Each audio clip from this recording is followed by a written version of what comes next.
अस्सलाम वालेकुम, मेरा नाम है मोहम्मद असलम। जैसा कि आपको पता है कि पिछली वीडियो में मैंने मैट्रिक के यूनिट नंबर 17 का इंट्रोडक्शन स्टार्ट किया था।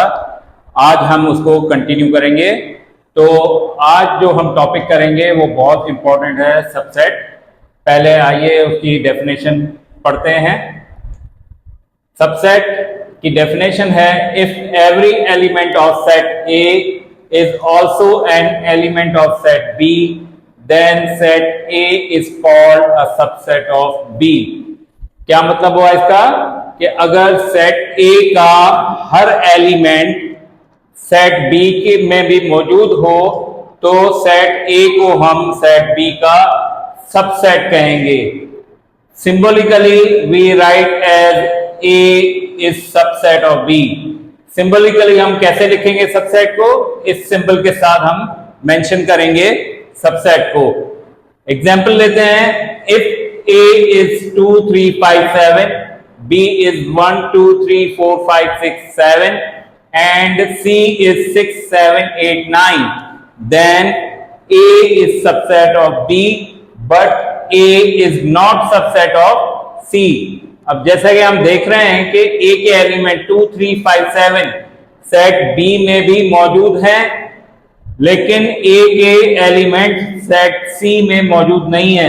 तो हम इसलिए कह सकते हैं कि A B का सबसेट है लेकिन A C का सबसेट नहीं है। अब ये जो 4 पॉइंट्स मैंने लिखे हैं, ये पॉइंट्स MCQ में एग्जाम्स में आ सकते हैं। Every set is subset of itself। Her set जो है वो अपने आप का सबसेट भी कहलाता है। क्या मतलब हुआ कि अगर सेट A हमारा 2 3 5 7 है तो यही सेट A अपने आप का सबसेट भी कहलाएगा। इसी तरीके से सेट B सेट C भी अपने आप के सबसेट भी कहलाएंगे। Empty set is a subset of every set. खाली सेट, नल सेट, जिसको पिछले लेक्चर में हमने पढ़ा था, वो हर सेट का सबसेट कहलाता है, होता है। Every non empty set has at least 2 subset. कोई भी non empty set, non empty से मुराद के उसमें कम से कम एक एलिमेंट हो तो वो नॉन एम्प्टी सेट कहलाता है। तो नॉन एम्प्टी सेट जो होगा, एक एलिमेंट वाला सेट, उसके कम से कम 2 सबसेट बन सकते हैं। Number of all subsets of a set of n elements is 2 power n। ये सबसे इंपॉर्टेंट पॉइंट है। अगर किसी भी सेट के सबसेट कितने होंगे वो हमें फाइंड करना हो तो हम इस रिलेशन से 2 पावर n से फाइंड कर सकते हैं। जैसा कि सेट A में हमारे पास 4 एलिमेंट हैं तो हम इस सेट A के कितने सबसेट बन सकते हैं? 2 पावर 4 फाइंड करेंगे। Means 2 into 2 into 2 into 2, 4 times 2 को मल्टीप्लाई करेंगे। 2 2 4, 4 2 8, 8 2 16। तो इस सेट A के जिसके 4 एलिमेंट हैं उसके 16 सबसेट बन सकते हैं। ठीक है बच्चों, उम्मीद है आपको समझ में आ रही होगी बात। तो आगे चल के मैं आपको डिफरेंट सेट के सबसेट बनाना भी सिखाऊंगा कि कैसे सबसेट बनते हैं। आगे बढ़ते हैं। उसके बाद है superset. If set A is subset of set B, then set B is called superset of set A। अगर सेट A B सेट का सबसेट हो तो B सेट को हम क्या कहेंगे? A सेट का सुपरसेट कहेंगे। A सेट तो हो गया B का सबसेट, लेकिन B सेट उसका सुपरसेट कहलाएगा। सिंबॉलिकली हम कैसे लिखेंगे? B is superset of A। अब एग्जांपल लेते हैं। इफ X इज AEIOU, ये आपको पता ही होगा कि इंग्लिश अल्फाबेट के वॉवेल्स हैं। And Y is ABC up to Z, English alphabets complete A to Z का सेट हो, then Y is superset of X। तो Y सेट जो है X का सुपरसेट कहलाएगा। ठीक है बच्चों, उम्मीद है आपको अच्छे से समझ में आ रहा होगा। नेक्स्ट है proper subset. Let set A is a subset of set B.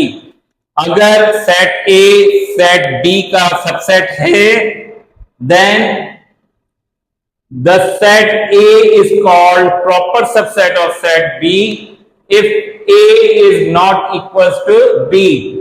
तो सेट ए सेट बी का प्रॉपर सबसेट कहलाएगा अगर ए बराबर नहीं होगा सेट बी के।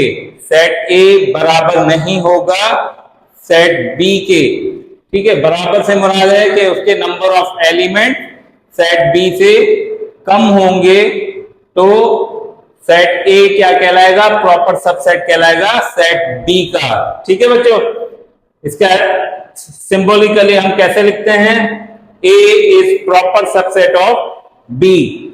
ठीक है बच्चों, एग्जाम्पल लेते हैं। If A is 2 4 6 and B is 2 4 6 8, then A is proper subset of B because A is subset of B.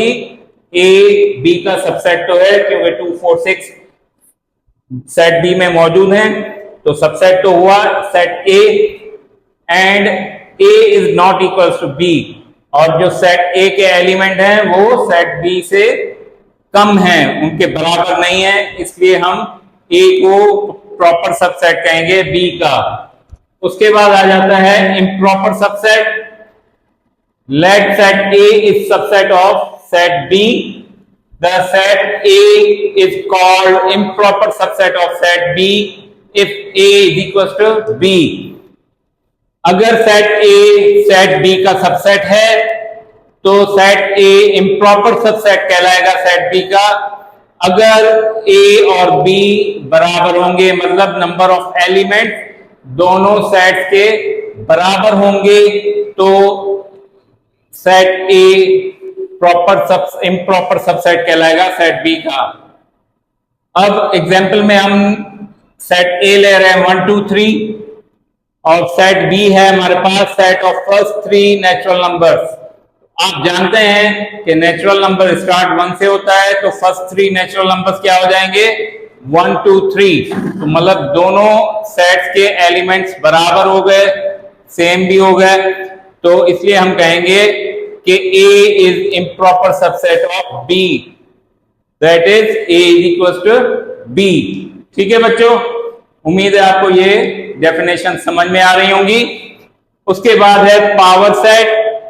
The set of all the subsets of set A is called power set of A। अगर हम subset find कर रहे हैं किसी set के, let suppose set A के, और उसको हम फिर सेट के तौर पर लिखेंगे तो वो उसका पावर सेट कहलाएगा। It is denoted by capital P और ब्रैकेट में हम उस सेट का नाम लिखेंगे जिसके हम पावर सेट बना रहे हैं। फॉर एग्जाम्पल, अगर हमारे पास एक सेट A है जिसमें हमारे पास कोई भी एक एलिमेंट है, लेट सपोज A इसका एलिमेंट है, पहले तो हम फाइंड करेंगे इस रिलेशन के थ्रू कि इसके सबसेट कितने बनेंगे, 2 पावर n। यहां पे नंबर ऑफ एलिमेंट 1 है तो मींस 2 पावर 1 और 2 पावर 1 होता है 1, तो इसका कितना सबसेट बनेंगे? सॉरी, 2 पावर 1 मींस 2, क्योंकि किसी भी नंबर के ऊपर पावर 1 होता है तो उसका वही आंसर आता है। तो 2 पावर 1 मींस 2, तो इसके 2 सबसेट बनेंगे। कौन से सबसेट बनेंगे? पहला नल सेट, क्योंकि नल सेट हर सेट का सबसेट होता है, और दूसरा वही सेट का एलिमेंट जो हमारे पास सेट मौजूद है। ठीक है, तो अब अगर हमें इसका पावर सेट बनाना है तो हम P ऑफ A ये ब्रैकेट में लिखेंगे और एक ब्रैकेट हम स्टार्ट में दे देंगे और एक ब्रैकेट एक्स्ट्रा एंड में दे देंगे। तो अब ये सेट बन गया सारे सबसेट्स का सेट ए के, हमने सेट ए के सबसेट्स फाइंड किए और फिर उसको एक ब्रैकेट स्टार्ट में दे दिया, एक आखिर में दे दिया, तो अब ये क्या बन गया, पावर सेट बन गया। इसी तरीके से अगर हमारे पास एक और एग्जांपल लेते हैं, एक सेट है जिसमें दो एलिमेंट हैं, लेट सपोज 1 2, तो अब हम 2 पावर n के फार्मूला से फाइंड करेंगे कि इसके एलिमेंट कितने बनेंगे, 2 स्क्वायर मींस 4, तो इसके सबसेट बनेंगे 4। तो पहले हम इसके सबसेट फाइंड करेंगे, स्टार्ट करेंगे नल सेट से, नल सेट हो गया। उसके बाद हम ये एक एलिमेंट फर्स्ट वाला अलग से लेंगे, उसके बाद सेकंड एलिमेंट अलग से लेंगे और आखिर में हम इसको दोनों एलिमेंट्स को एक साथ करके लिखेंगे। अब ये इसके 4 सबसेट हो गए। तो बच्चों अब इसमें हमने जो ये प्रॉपर और इम्प्रॉपर सबसेट पढ़ा था, आइए इस एग्जाम्पल में मैं आपको ये भी समझा दूं कि प्रॉपर कौन से हैं और इम्प्रॉपर कौन से हैं। तो ये नल सेट, ये 1 और ये 2, ये हमारे प्रॉपर सबसेट कहलाएंगे, प्रॉपर सबसेट। और ये लास्ट वाला जिसमें सेम एलिमेंट्स मौजूद होंगे, इसको हम इम्प्रॉपर सबसेट कहेंगे। ठीक है बच्चों, इम्प्रॉपर सबसेट किसी भी सेट का एक ही होता है जिसमें वो सारे एलिमेंट सेट के मौजूद होते हैं, और प्रॉपर सबसेट में उस सेट से एलिमेंट्स कम होंगे। ठीक है बच्चों, अब इसको हम पावर सेट अगर बनाना चाहें तो इसमें हम P लिख के सेट का नाम लिख देंगे, P of A means power set of A। एक ब्रैकेट हमने स्टार्ट में लगा दिया, एक ब्रैकेट हमने एंड में लगा दिया, तो ये इस सेट का सबसेट बन गया, प्रॉपर पावर सेट बन गया। ठीक है बच्चों, ये ब्रैकेट्स लगाने से ये इस सेट A का पावर सेट बन गया। उम्मीद है आपको यहां तक बहुत अच्छे तरीके से समझ में आ गया होगा। बच्चों अब आगे बढ़ते हैं हम। नेक्स्ट डेफिनेशन है हमारे पास सिंगलटन और यूनिट सेट। डेफिनेशन है a set having single element is called singleton और यूनिट सेट। इस सेट के दो नाम है, सिंगलटन सेट भी कहते हैं हम इसको और यूनिट सेट भी कहते हैं। कौन से सेट को? ऐसा सेट जिसका सिर्फ एक एलिमेंट हो उसको हम सिंगलटन या यूनिट सेट कहेंगे। For example A is equals to X is such that X belongs to W। W किसको कहते हैं? सेट ऑफ होल नंबर्स को।